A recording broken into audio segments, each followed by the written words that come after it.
it is true that my parents have taken every single effort they can to design my life in such a way that I do everything possible to get into an IIT. But then what I really want to become is a debater or a musician. On side opposition's world, what they do is make me take this test that tells me that I'm good at this one particular aspect and this is what my career should be. They don't take into account the kind of interests that people have, what they like when they choose a career, and this is going to damage their life forever.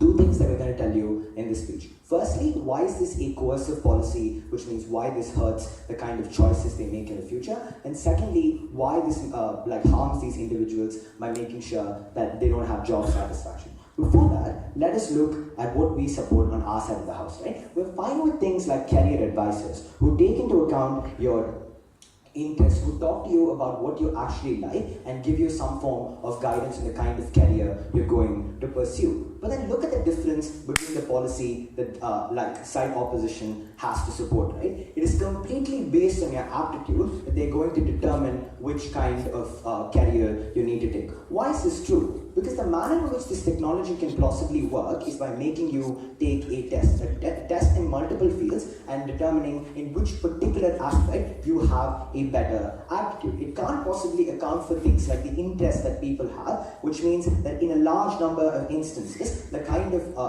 recommendations that this technology offers can be different from the kind of interests that you have. But look, even if this is not the majority of cases, the kind of they deny the ability of some people to make this choice of working in a field that they like. These are the kind of people who are already disadvantaged and we need to protect them. With that, let's move on to the first argument about why this is coercive, right? Two things under this. No thank you. Firstly, we tell you that there are already multiple pressures involved when a person makes a decision about what career they want to take. It involves things like their parents telling them, this is the best form of career you need to choose because you'll get a job in the future. Or it's because they're telling them that I'm a doctor, which means I want you to become a doctor. No, thank you. There are already multiple pressures, which is why it is important for you to ensure that you have things like career advisors that offset this pressure.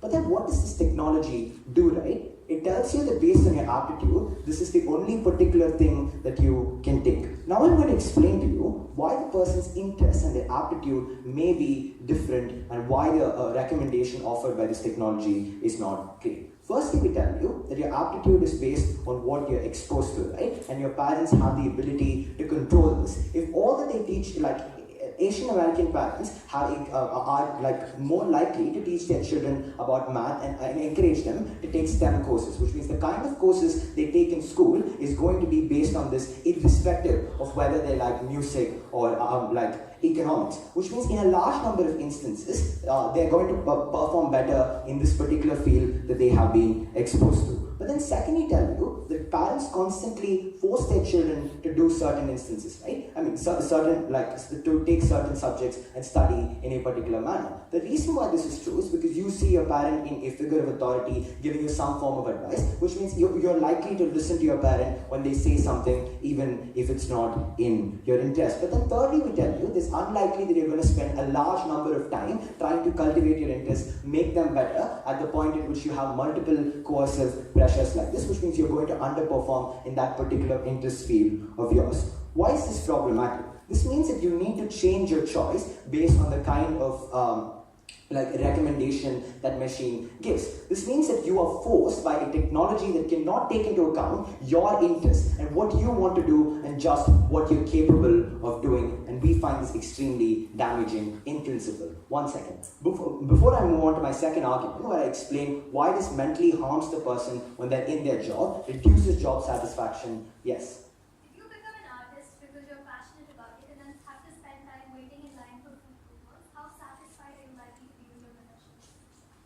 Look, two responses to that. Firstly, we tell you that people have the ability to make a rational decision about the kind of job that is going to give them a money and the interests that they have, right? Which means it is possible for them to make, to factor this particular, to use this particular factor when they're making their choice, which means they aren't going to choose something that is going to make them broke and wait in line for coupons. But then secondly, we tell you that even if opposition's case is all about how they help poor people secure a better job and get them more money, there are so many other, like we support things like career advisors, right? Which means they know the amount of money that your family has and the kind of things it can invest in, which means on our side of the house, it's not that poor people are going to go broke. Moving on to the second argument about how this harms people in the long term.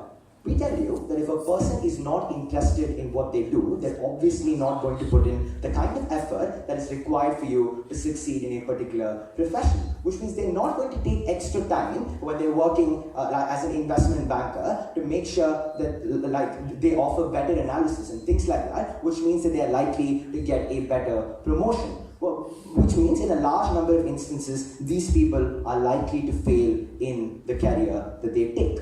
Two problems with this. One, it means that they're going to lose their hope in lose the hope in the choice that they take, right? But then secondly, we tell you that you are going to be blamed for getting into that particular profession because a fair technology has told that you're going to succeed in that, and at the point at which you don't, it means that you will be blamed for that particular failure. On the other hand, let us look at the alternative we give you, right? We told you at the point at which you have to do multiple things and identify what you're good at, identify what you're interested in. It's a thing that helps you build better character because you discover your inner self. But then secondly, we tell you, it gives you the ability to work better in the profession, right? Because if I want to be a musician, I'm going to put extra effort in that particular field, which means I'm going to do better than that, and there's a greater likelihood that these people can succeed in that field, something that technology does not take into account. What opposition must come and explain in their next speech is telling us why it is fine for us not to consider a person's interest while making this particular choice. Why is it okay for you to coerce people to work in one particular job even though they're not interested in it? For all those reasons, vote proposition.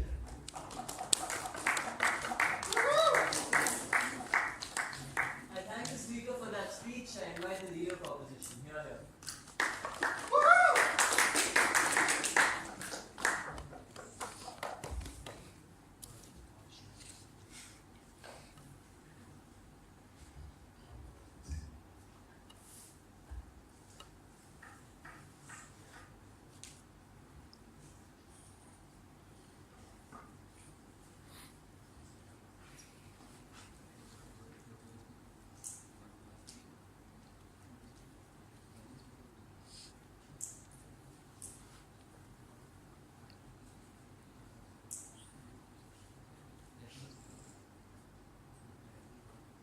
Right now, an 8-year-old budding artist is discouraged from taking art, is coerced by their parents, and in a society where things like engineering and doctors are so prevalent, they are coerced into doing these subjects because there is scope in this. What about your success? Will you be able to provide for your family if you become an artist? Those are the kinds of reasons that parents use to coerce them into taking engineering. We give them a counter narrative. When they say you're going to be a failure, you can't feed your family if you become an artist, they say, look, I know I'm going to become more successful in this. This is what this case is about, right? Those who are really passionate about anything, they are going to do what they want. But it's about a lot in the majority of cases. It's about those who are on the fence, who are deciding what to take and now have more information and make better decisions. That's what we stand for.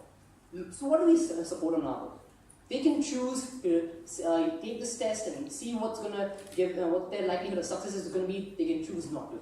Once they take this test, they can again choose whether or not they want to work in this field. They can choose not to. We're happy to even give subsidies for the poor to ensure that it's accessible for everyone. Before that, 3 areas of response in their case. First, let's look at what they stand for, right? They say that they are okay with career advice. How is this inherently different from this? Essentially, you're seeing a person who is likely, based on your own aptitude, telling you what you're likely to succeed at. How is that different? In the same way, your parents can coerce you into taking engineering because some career advisor told you that this is what you're going to succeed at. They need to come out and justify how this is different. But they say that the problem is that this only takes into account your aptitude. Here are reasons why this is not. Structural reasons. First, people in general like doing things that they are inherently good at, what they are skilled at. This is why they become good at it. But secondly, they spend most of their time working on skills, on subjects that they like, which means that even if in general they may not be so good at it, they try to become good at it. What that means is that in a majority of cases, the kinds of careers that this device will show are those which these people are passionate about. But lastly, they wanted to talk about how this will make people never put effort. If these companies that make these devices know that people, in the majority of cases like the prop wanted to characterize, will never put effort into these streams, it's unlikely that these are the kinds of careers that are going to be suggested to them, because these companies will lose their credibility. People won't want to use this product, which means that in the majority of cases this is going to be real information about things that they're passionate about.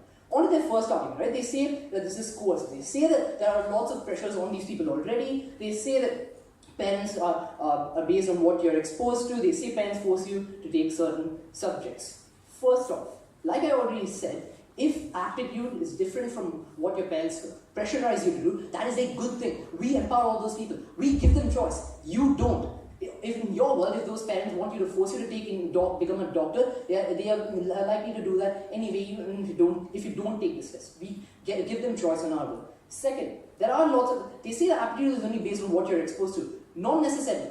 People right now always have hobbies. They spend time other than what they do in school, refining skills that they like, spending time on these. They are exposed to a multiplicity of things, which means that they are likely to do this. Second, they say that parents are force you to take certain subjects. Guess what? This solves that problem. If you're in 10th grade and your choice is to take a certain stream, you can know what subjects you might be good at, and you can make your choice based on that, which means that you're going to get less coercion in the start itself on art. Second, on this argument about how it harms people, right? They say that people are likely to be disinterested. One, this is contingent on them always choosing jobs that they are disinterested in. Something that they haven't proven. Second, I already told you my stance why it's unlikely that this is only going to show you jobs that you are going to be very bad at. But lastly, they say that you'll be blamed for failing. We think that on their world, these parents, when they say that there is a stream or a field of work that there's lots of scope in, and you do bad in it, and they'll be blamed for that anyway. At least on our world, we give them more information. That's a comparative win for our side.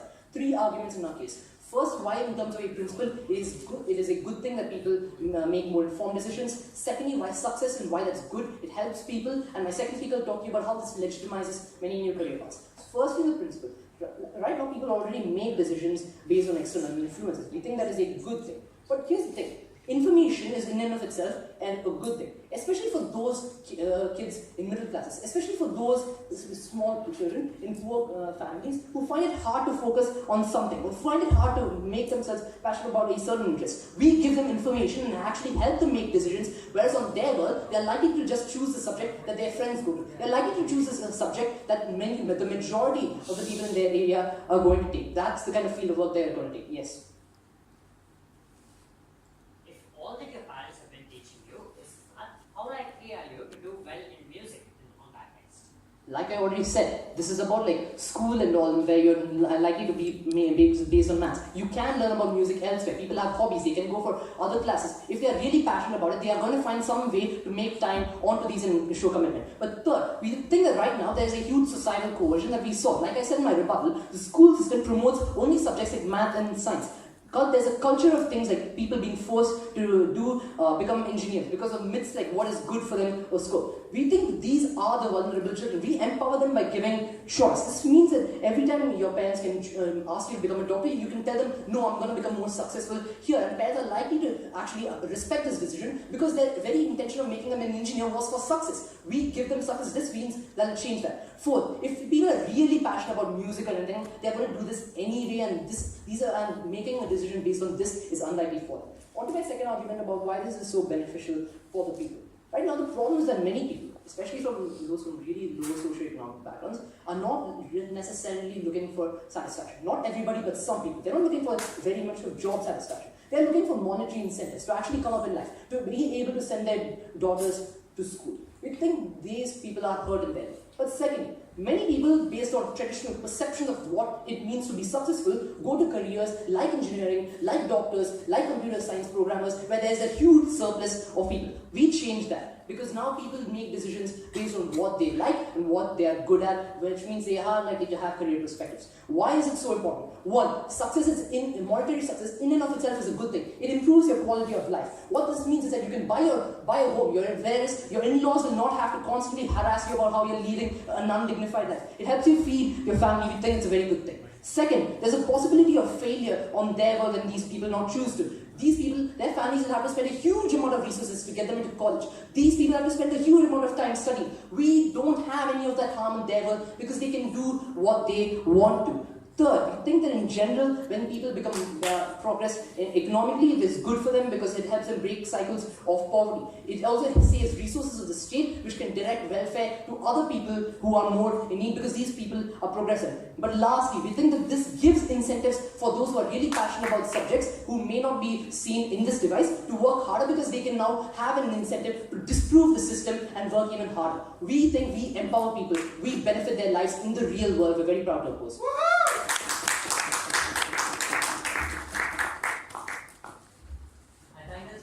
Speech, I invite the Deputy Prime Minister to continue the case of cyber.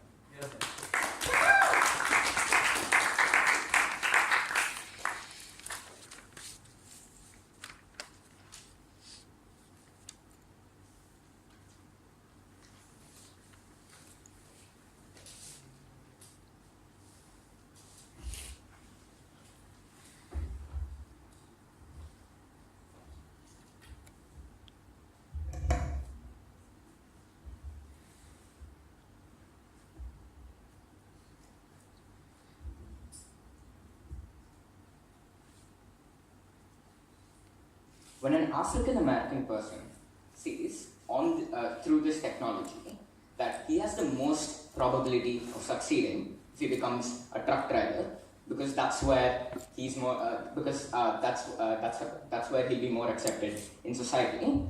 He's actively now he's coerced to actually fit in to this stereotype, to fit in to this idea that all people from his community belong to lower skilled jobs. But more importantly, this shuts down all his other interests and all his other options to actually break this stereotype and to come out of this problem. So I'm going to be telling you in my argument why this harms minorities on a large, why this specifically harms minorities. But before I do that, let's deal with some ideas we heard from the speech. Navin tells us that this debate is about the people who are on the fence. That is, people who are not sure if they who are not able to balance the economic incentives and the interests they have. We think that characterization is false, right? This debate is about the people who are interested in something but are on the fence because of the social coercion they face, because people are constantly telling them that they'll make money somewhere else. We think these are the people this debate is about. And then they tell us that if you're interested in something, you're naturally going to be good at it, which means you'll earn more money anyways, and that the technology will tell you, that the technology will make you take a job which you're interested in anyway. If we prove to you that this isn't always the case, this takes down their entire premise, but more importantly, it also takes down the idea that you provide a counter narrative to your parents, because this is contingent on this actually disproving your parents and representing your interests. So why is this not true? Firstly, because we think that, because let's paint a picture, right? What does it look like when you're told another job is going to get you more money? This looks like things where lawyers who actually want to help society are more likely to prefer legal clinics than corporate firms. But corporate firms are going to give you much more money because they're equipped to give you more money, which means you're still going to choose taking a legal clinic because this is where you're more interested. It doesn't necessarily show what you're more interested in. We think interests differ from what you're actually good at. Then we also give you a bunch of reasons as to why this decision is coercive. They tell us that if people actually like anything, they're going to do this in the first place. But the problem is that you aren't exposed to this. They say you might be exposed to this, but this exposure isn't enough, right? Because when you're constantly told about STEM courses, you don't get enough exposure to other ideas. The only way in which this happens is on our world, because when you attempt to succeed, when you try to get a job in a certain field, and when you fail, then you realize what you're actually good at. Then you realize where you'll be more likely to succeed.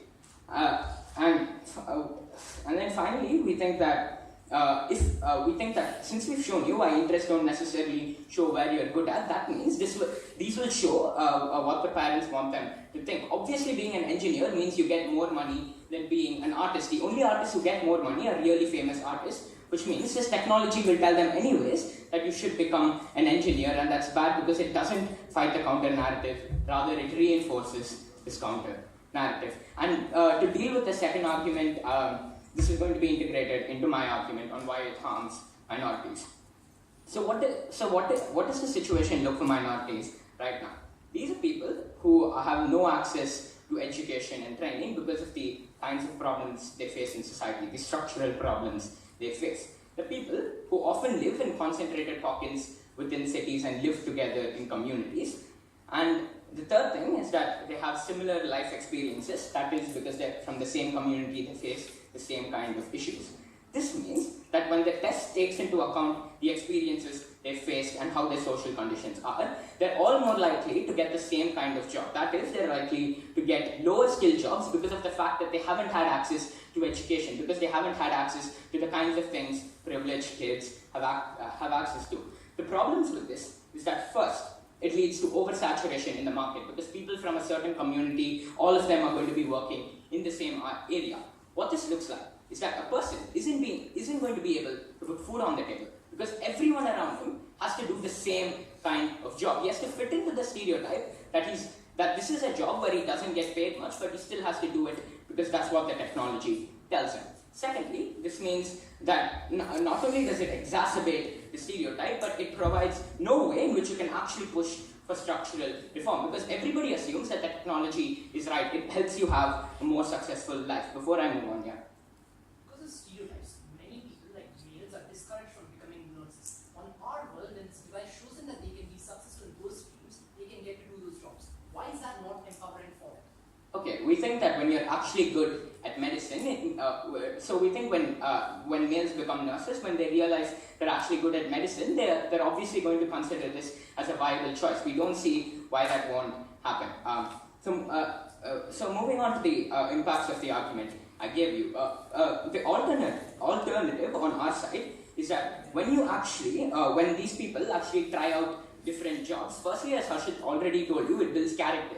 Because you understand what you're good at and you understand where you're good at. You understand the importance of failure, and this helps you in of itself to get more jobs. But secondly, on our side, it's much more likely that we deal with the structural problems in society because it's much more likely for companies to be called out when you can see the structural problems in society. When you realize, when you see more people trying and actually failing in a company or a certain industry, you realize there's something fundamentally wrong. When there's only one black person out of 1,000 people in that company, you realize there's something fundamentally wrong. There's going to be public pressure on that company to actually have better policies like affirmative action on hiring boards and things like that. The reason why that will never happen on your side is because people don't realize the root cause of these problems when they constantly fit into the stereotype and work in lower skilled jobs. But even if we take you at your best case, even if these are people who still get good jobs, first we've already established why this is very unlikely and they'll be working, they'll only be 1 in 100 people. But the problem is that this technology doesn't take into account social problems, which means even if they're working in a job where they're getting a lot of money, this weighs against them having to face constant racism every day. People telling them that they're not good enough, that the community they come from is an alienated community. We think these social impacts are far worse and eventually affect the way in which they work. They have no support and no voice in the system because of the fact that they're the only person from this minority. So what have I shown you in my speech? I've shown you why it harms minority far worse and why the you enforced a narrative which you identified as a problem. Proud to affirm.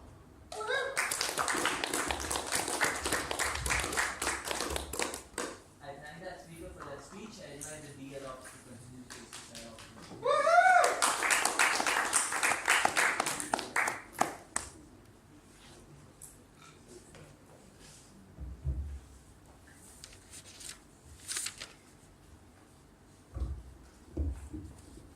Is this fine? Cool. A poor family spends all their money, takes loans on sending their child to Fiji coaching classes and top engineering colleges, only to realize in the future that the child was destined to be a truck driver and hopefully start his own transportation company in the future. They soon realize that the child has a skill somewhere else, and if had developed it from the start, could have made an empire in that career. And we believe that our side is the only one which allows them to recognize the skills which they have and start developing it at an earlier stage. 3 main areas of rebuttal today. 1, which side harms minority more? Secondly, in which side is there more job satisfaction? And thirdly, about coercion. 1, which side harms minority? We find it really offensive that side proposition comes here and says that all minority is going to get a lower skill job. All minority has only one skill and everybody is going to get the same skill set. We feel that that is really offensive, and that is not true. And what we say today is there's no such thing as low skill job. All jobs are equally valuable, and the value of jobs increases if you are skilled in it, right? And the purpose of the machine is to tell you in which sphere are you more likely to have commercial success. What is the meaning of commercial success? It means that you're going to make more money over there. So, how is any job a lower skill job if you're more likely to make money there? We tell you that these people now have an opportunity to develop their skills at an early stage. Side proposition is a side which wants these minority people to fail, and we are the one which wants to prevent it. They come out and tell us that they can have affirmative action policies to ensure economic upliftment. Exactly, our thing, even we want economic upliftment, but we solve that problem without affirmative action. We solve that problem without the harms of affirmative action, like backlash and stuff. Second point of rebuttal to job satisfaction. Recognize that people are passionate about things which they are good at. We love debating because we are good at it. So the only reason why people are passionate, no thank you, the only reason why people are good at stuff is because they are really passionate about it.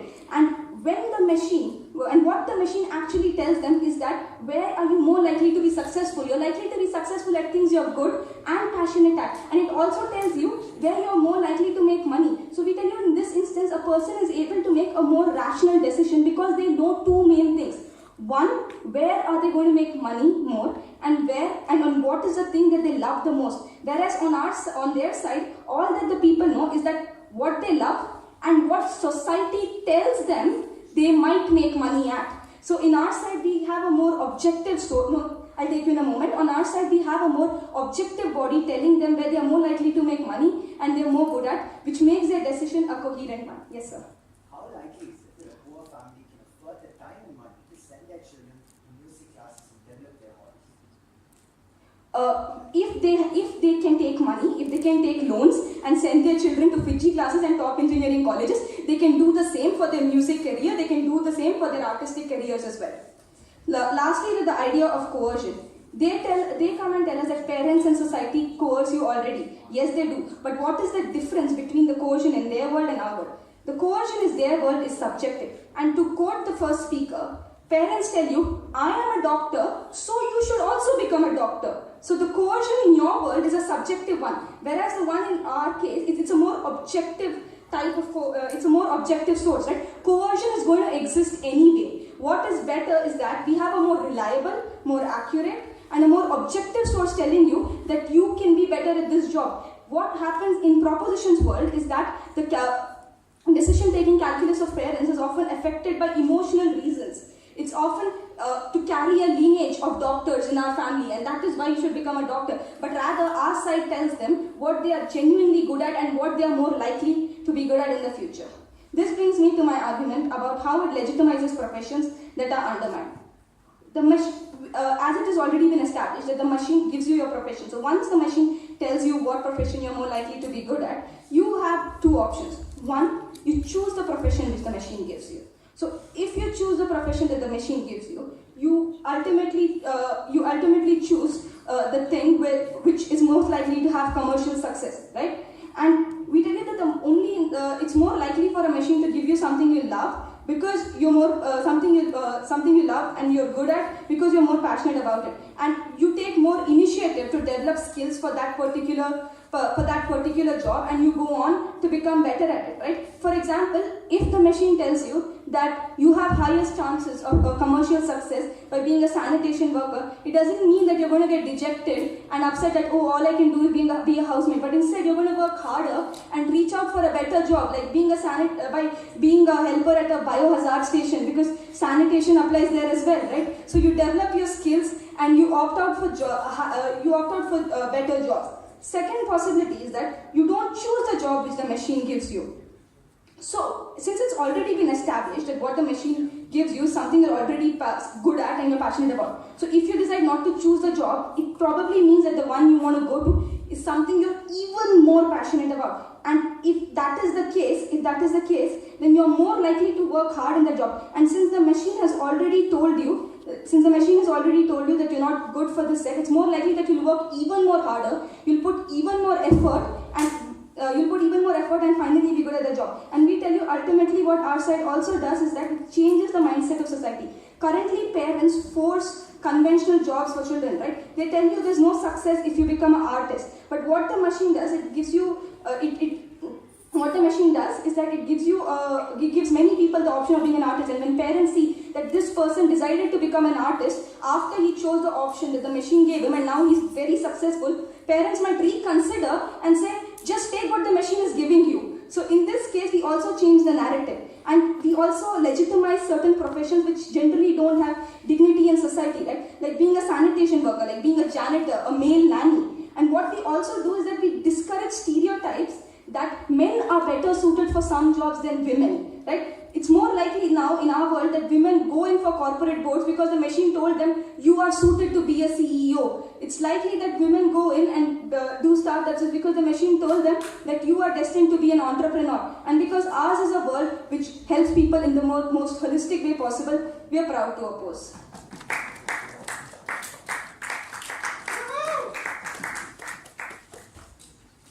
I thank that speaker for that speech. I invite the government to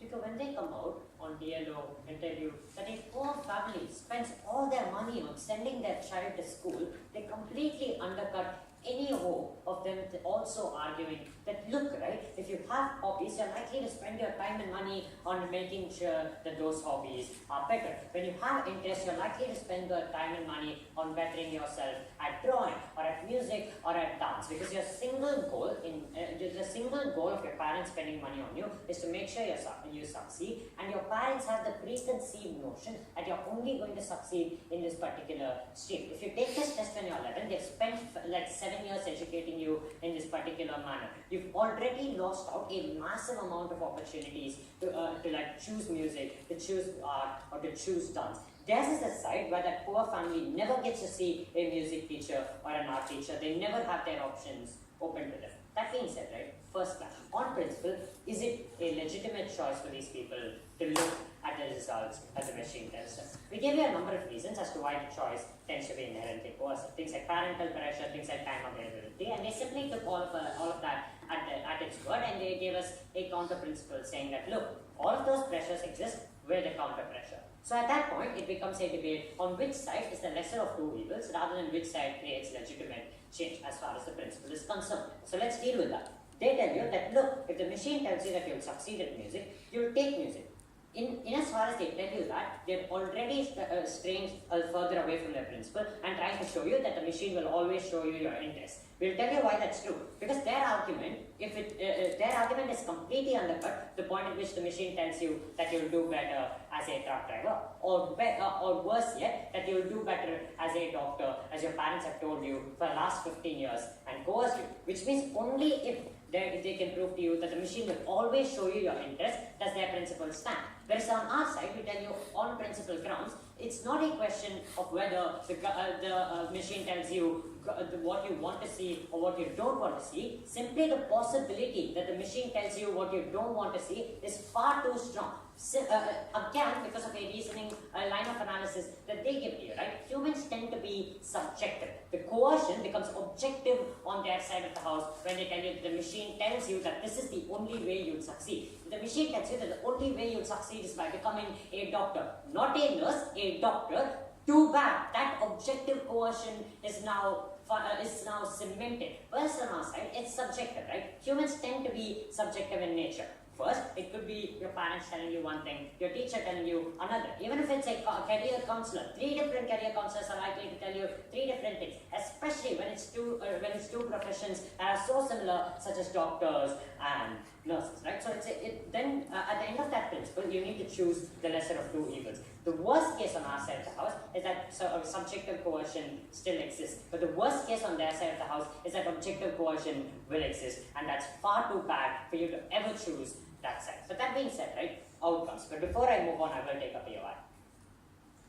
None? Okay, cool. First question on outcomes, right? Which side better helps minorities and helps break stereotypes? Because that's been the thrust of their case. They never dealt with why these people will fail if they go into these jobs with the massive majority, but that's fine. We'll deal with their thrust first, right? We already told you why these minorities are unlikely to have access to improve their hobbies and how the test works. They never contended with us on how the test works. They told you that things like, look, the test can take into account literally every factor in your life, which we think is fundamentally impossible. It's unlikely to be able to predict how poverty works. It's unlikely to be able to predict which area you live in and therefore tell you what sort of courses your schools are likely to have taught you. That being said, what the machine is likely to do is to give you an array of tests, see how well you perform in those, and on that basis objectively decide which career profession you'll be good at.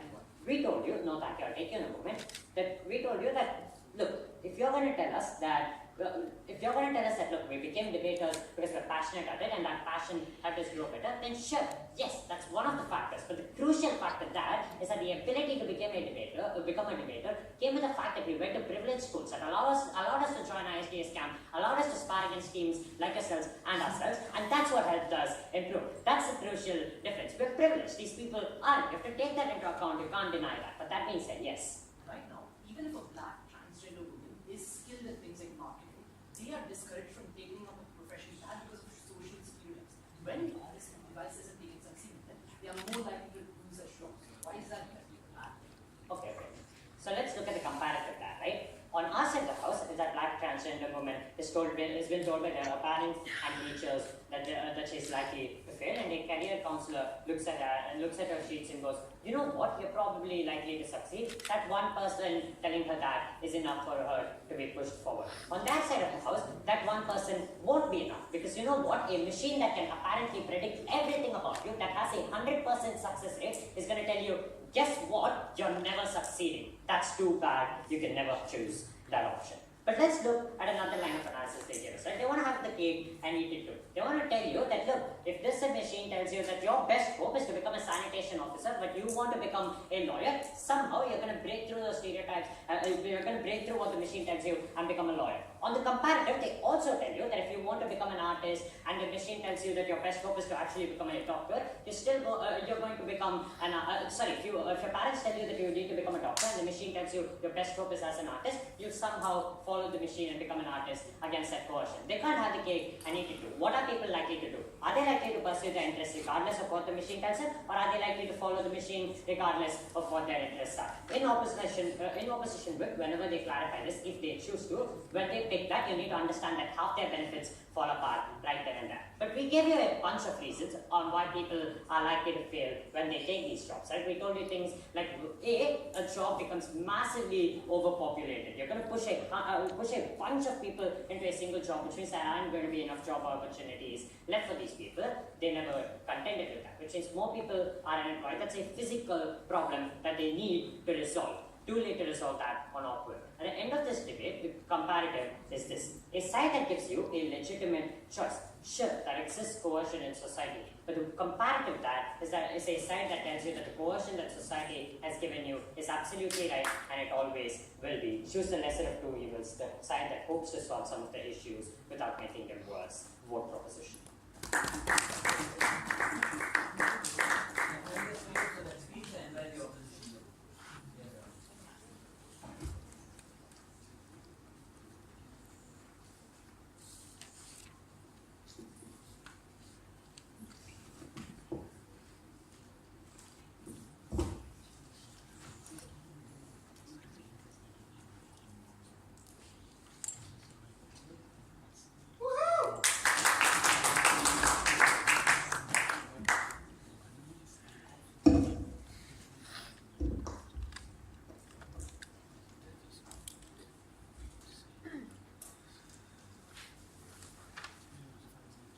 Side proposition has spent 3 speeches cribbing about coercion.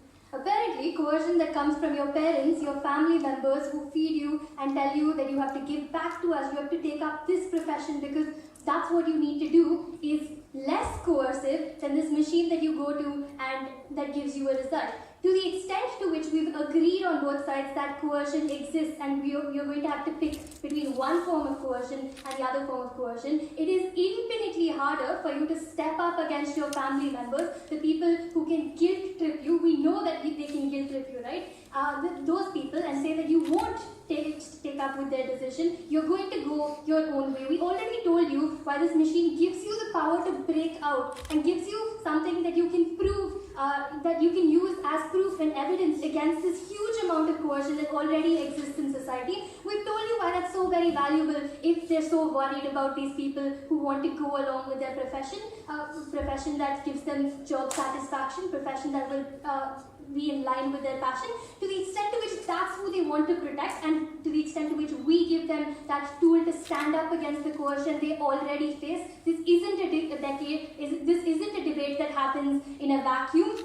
We think we've already won this debate, which is why we're so very proud to oppose. There are 3 clashes today. The first about which side maximizes the legitimacy of career choice, the second about which side maximizes productivity, and the third about which side legitimizes unconventional professions.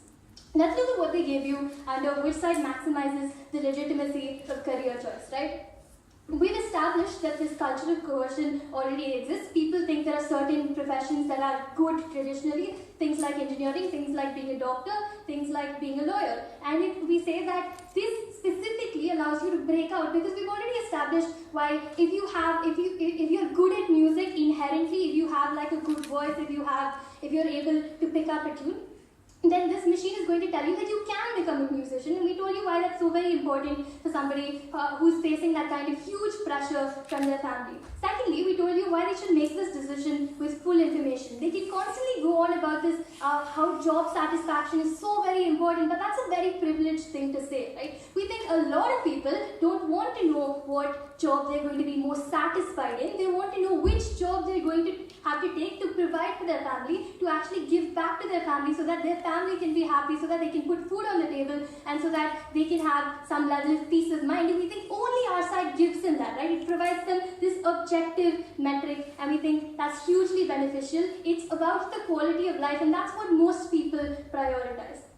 So the coercion isn't the question. The question is which side lets you have the maximum amount of information, and information is what's most important when you take this kind of choice, because you make a lot of other decisions based on this. You decide where to put your money while you're studying. You decide what to do before, what to do while you're in school. You decide what kind of stream to take. And these are all irreversible choices that you can't go back and change. This determines the rest of your life. So information is the most important part of this debate. Even if it is that this machine is going to tell you that they have this huge problem of how this machine might make you adhere to stereotypes, right? We think this machine is going to objectively tell you that you can become a doctor even if you're African American.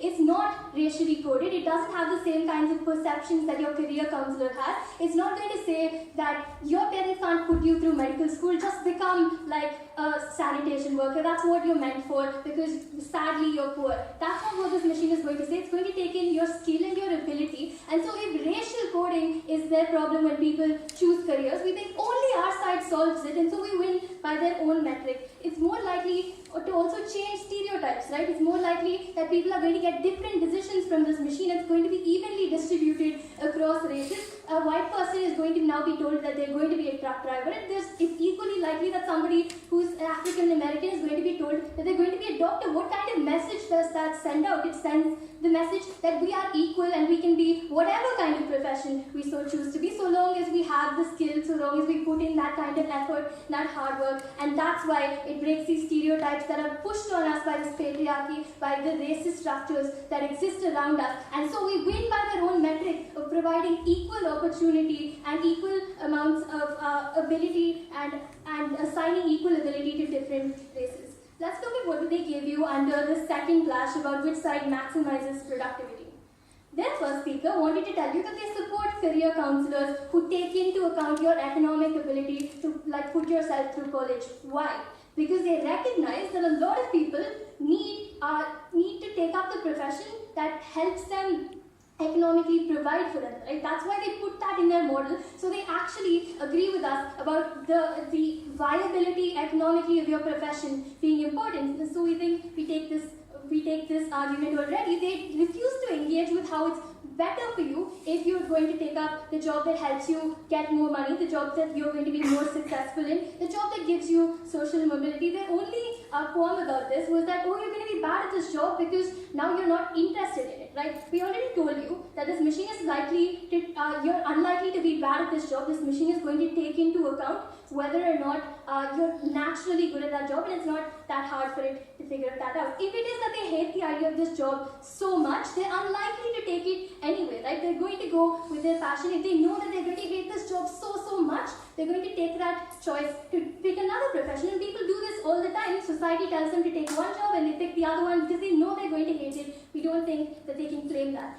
We think that their only last problem is that this machine doesn't take into account whether or not you came from a socio-economically weaker background. We'll make it take that into account, we'll program it in, and we'll make like a lower standard of a certain test if you didn't go to such an amazing school, so that you have an equal opportunity when this machine gives you that kind of answer, and we think that'll be okay. If it's all about job satisfaction, you're unlikely to be super satisfied if you can't move up in your job, if you're never good enough to get a promotion in this kind of profession. And we think that that's very important. To the extent to which we told you that you're going to put in more effort and you're going to be more satisfied, we think we take that clash also.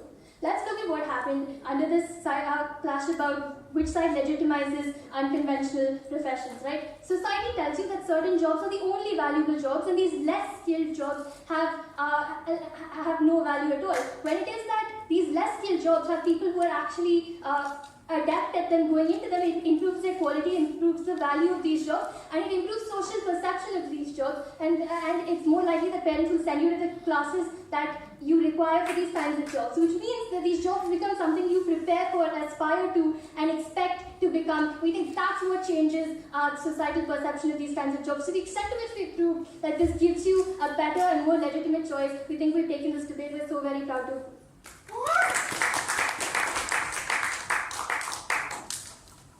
I thank the speaker for that speech and invite the opposition to reply. Here.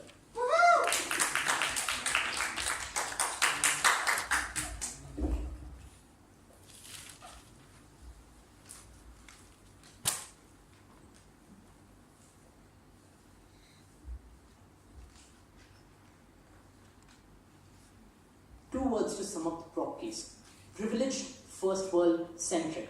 Because this is not just about coercion. This is about those people whose parents are genuinely concerned about their success, who think that careers like music and art don't have any scope in them, being sent to quotas.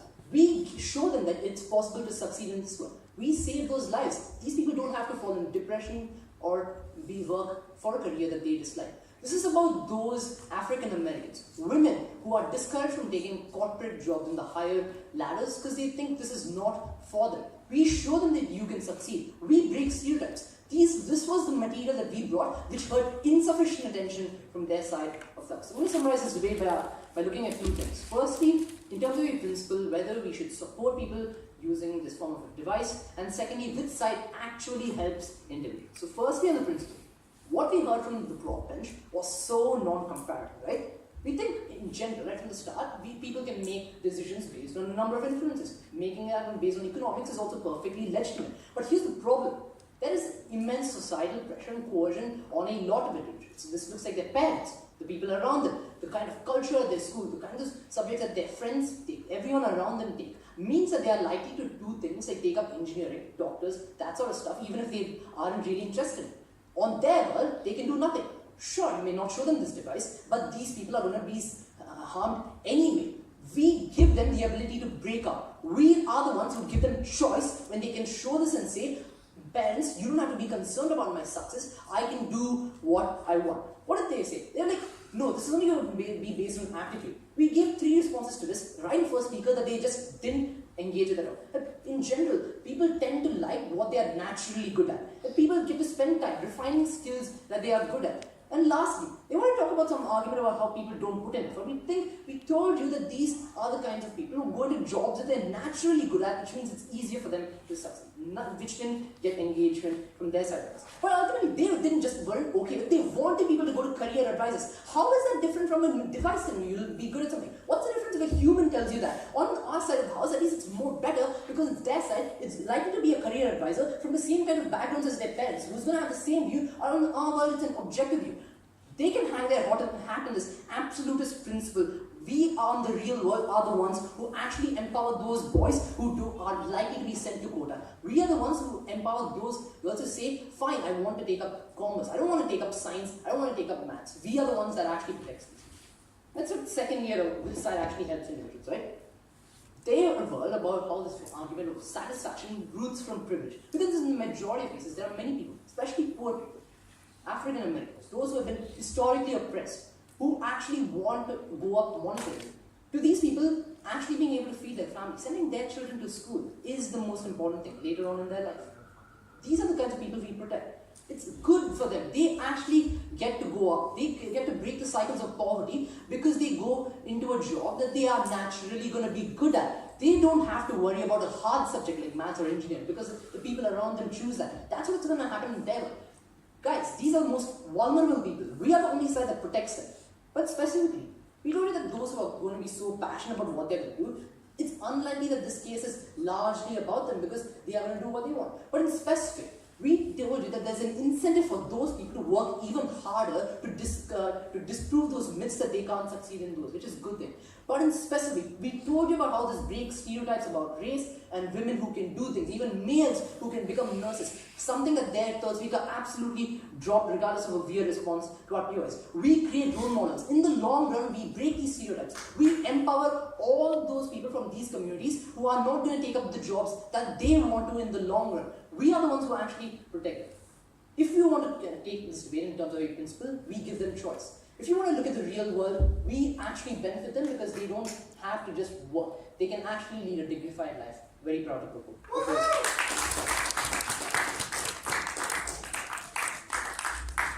thank the speaker for that speech and invite the government to reply. Here.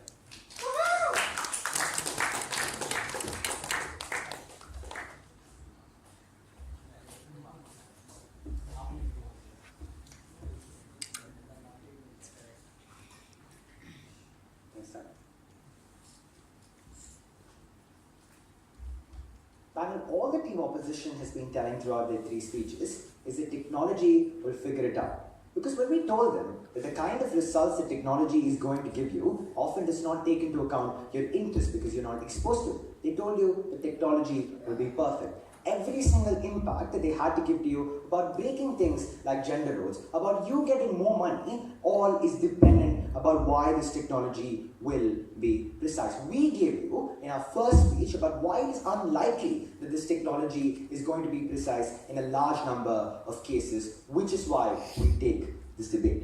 Before I move on to our clashes, where I tell you why this is very extremely coercive and why you should not allow such kind of technology, and secondly, how this specifically harms minorities, let us get to the alternative we gave you, right? We spoke to you about career advisors. Who are they? They are people who can often understand your interests and your abilities and multiple other factors that influence your decisions. which means they give you multiple options of careers that you can possibly choose. When compared to a machine that tells you that this is the only thing that you are good at, this is the only thing, like it gives you an objective decision that this is true, and it's extremely hard by their characterization itself to refute and rebut what a machine has told you. With that, let's move on to the first thing about why this is coercive, right?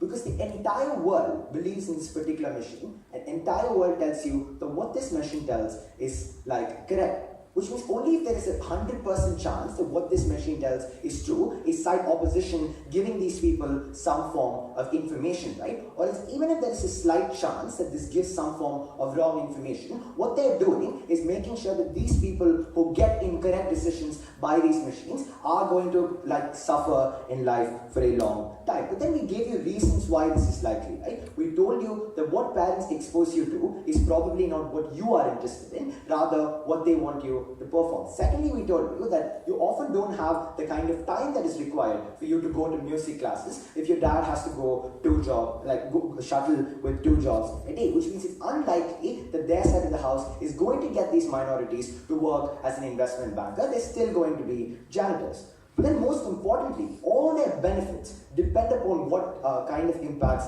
this technology predicts, right? Which is why we tell you that we have taken this debate right from the start. But then secondly, let us look at the case of minorities and how we protect them. We told you that the kind of things that minorities are exposed to, the conditions that they live in, the skill sets that they have are all based on because they can't have access to great schools, they're obviously going to underperform in certain aspects, which means it's unlikely that on their side of the house, they're going to be really good at math, which means they can't be an investment banker, and they're likely, like a machine is likely to predict them to all these low-skill jobs that we spoke about. These are structural reasons why they will underperform in this test, which means that their side is locking these people without an alternative, telling them that what you can become is only a janitor. And it's even worse because it's a machine that is doing it. They themselves agree that machines are right, machines are objective, which means they make these stereotypes even worse rather than breaking them. Side proposition is a world where you can do what you like, where your interests are also represented, and in the end, it means that you lead a life that you want to. But on side opposition, it means that they give you wrong information. They wanted to argue this debate on the basis of technicalities of the kind of results these machines will give, but they never gave us any substantive analysis. We told you why this is unlikely to take into account your interests, why it's not possible for you to foster your hobbies if your parents think differently, which is why we take this debate. Vote proposition.